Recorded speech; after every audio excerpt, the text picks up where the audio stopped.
Et les informations en détail. Le président Abdel Fattah el-Sisi a affirmé que le 25 avril est une journée qui a incarné la volonté et la détermination et sera éternelle dans la mémoire de notre nation.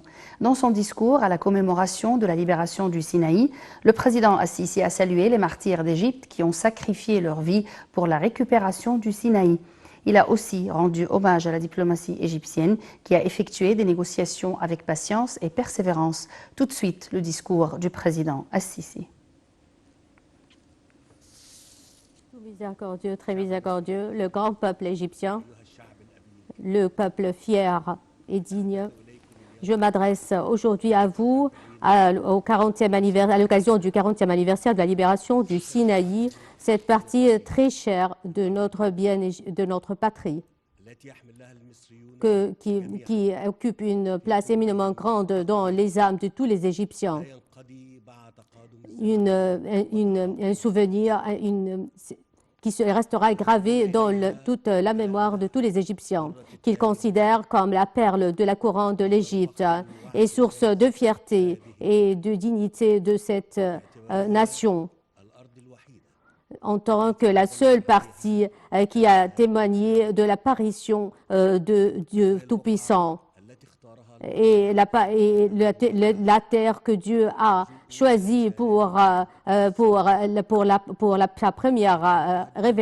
première révélation divine. Donc, elle occupe une place historique et religieuse très importante. Son positionnement aussi géographique. C'est le croisement entre le monde entier, entre l'Occident et l'Orient. Le grand peuple égyptien, le 25 avril, restera toujours un jour éternel dans la mémoire de notre nation qui incarne la forte détermination et la ferme volonté d'une génération qui se sont sacrifiés pour protéger et défendre leur patrie et pour hisser le drapeau de l'Égypte très haut. Nos salutations à tous et notre appréciation pour tous ceux qui ont contribué à la récupération de ce territoire sacré, à la patrie, à notre patrie, l'Égypte. Nos salutations aux martyrs de l'Égypte qui resteront gravés dans sa mémoire, qui ont sacrifié leur vie pour la dignité de leur patrie et pour la protection et sa protection. Notre appréciation pour les diplomates égyptiens et qui ont négocié, qui ont mené la bataille de négociation pour la récupération de notre territoire. Nos salutations aussi pour l'âme du feu président Anwar Sadat, qui a pris les deux décisions de la guerre et de la paix avec intrépidité et courage inédite, pour créer un climat sécurisé et réaliser la stabilité et la sécurité pour son peuple et tous les peuples qui aspirent à la paix.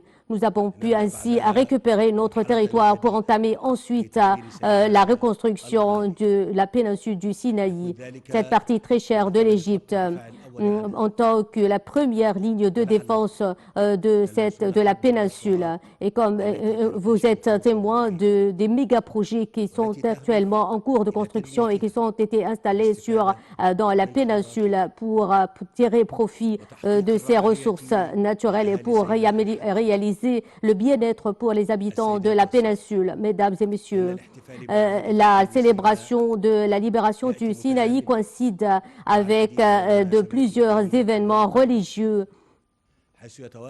Elle coïncide avec le 50e anniversaire de la victoire du 10 Ramadan, qui a frayé la voie à la récupération, à la restitution de Sinaï à l'Égypte. Elle coïncide aussi avec la célébration de Pâques, la fête de la résurrection que célèbrent nos frères les chrétiens. Je saisis l'occasion pour réitérer mes félicitations à cette occasion. Notre célébration coïncide aussi avec la fin du mois sacré de Ramadan et l'approche de la fête de l'Aïd al-Fitr. Que Dieu nous comble de ses bienfaits et de ses bénédictions jusqu'à notre célébration la prochaine année. Le grand peuple égyptien, au milieu des mutations internationales et régionales très compliquées, l'État égyptien accorde la priorité au développement. L'État égyptien qui ambitionne de créer un avenir meilleur, qui était conscient des mutations internationales et régionales et s'est rendu compte que celui qui possède la paix doit posséder la force qui la protège. D'ici, j'adresse mes salutations et j'exprime mon appréciation pour les hommes des forces armées stationnés à travers la République, vigilants pour protéger leur patrie et qui sont toujours qui sont prêts de se sacrifier et pour défendre leur patrie.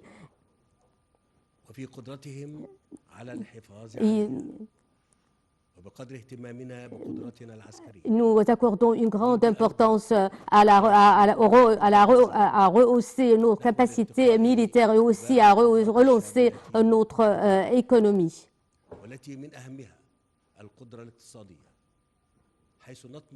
Nous ambitionnons d'établir une économie nationale très puissante, très forte, capable, résiliente, capable de faire face aux différentes crises, pour réaliser des taux de croissance très élevés, en état de créer de nouvelles opportunités d'emploi pour nos jeunes promoteurs qui cherchent à réaliser son autonomisation et à créer et à esquisser un avenir meilleur.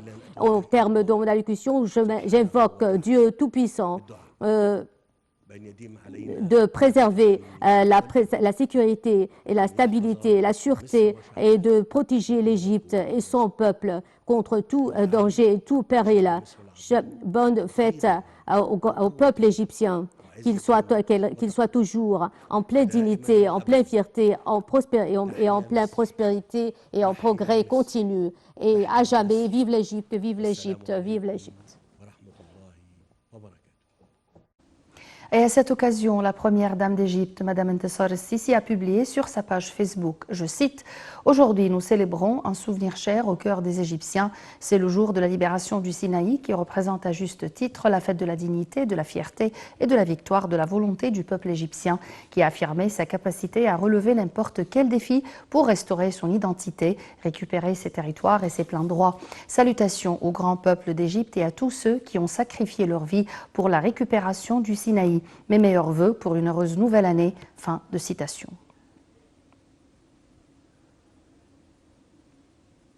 Les recherches se poursuivent aujourd'hui en Méditerranée orientale où une trentaine de personnes sont portées disparues après le naufrage d'un bateau de migrants surchargé pourchassé par la marine libanaise au large de Tripoli dans le nord. Le corps d'une femme